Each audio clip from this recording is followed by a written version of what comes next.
Welcome to Bristlecone Pine. This is a nice trail. We're taking the shorter trail, 4.5 miles. It's a loop around, and everything here is much older than us, even including a needle here.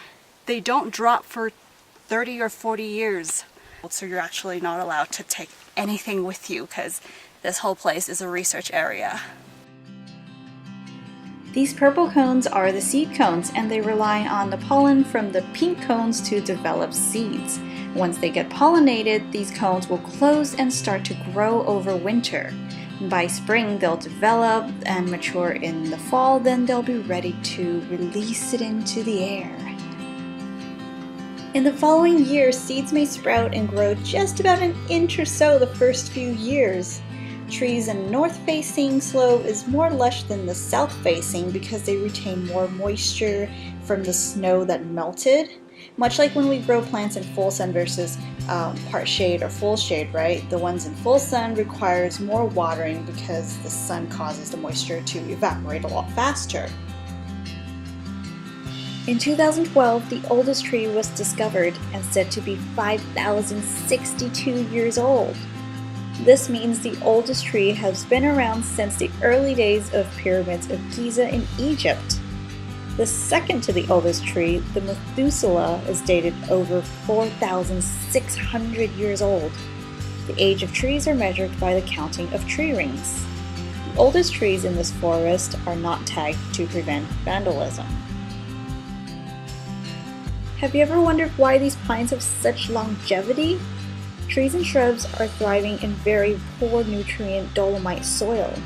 The white rocks that fill this mountain range, hence the name White Mountains, are the dolomite rocks, which are very alkaline. Very few species and bacteria can grow in this type of environment, so there's less competition for these bristlecone pines to grow. Trees rely mostly on moisture from snow and leaves to create photosynthesis. In other words, food for them to grow because there's very little rainfall here. Climate at 10,000 feet is extreme. It snows over in the winter and have very hot and dry summer. These trees grow lateral roots, and they have a shallow taproot to allow easier access to food and water. The loose soil also helps the roots to grow easier, so when you're hiking through this forest, be sure to stay on track so you won't compact the soil and damage the roots of these ancient trees. The process of decay happens much slower here. Dead trees are evidence of how well this environment can preserve organisms. These trees that are left behind with beautiful artistic sculptures are carved by wind, ice, and extreme conditions. I feel so humble as I make my way around this forest that takes me back through history. Every bark, every needle, every tree have been on this earth for a much longer time than I have.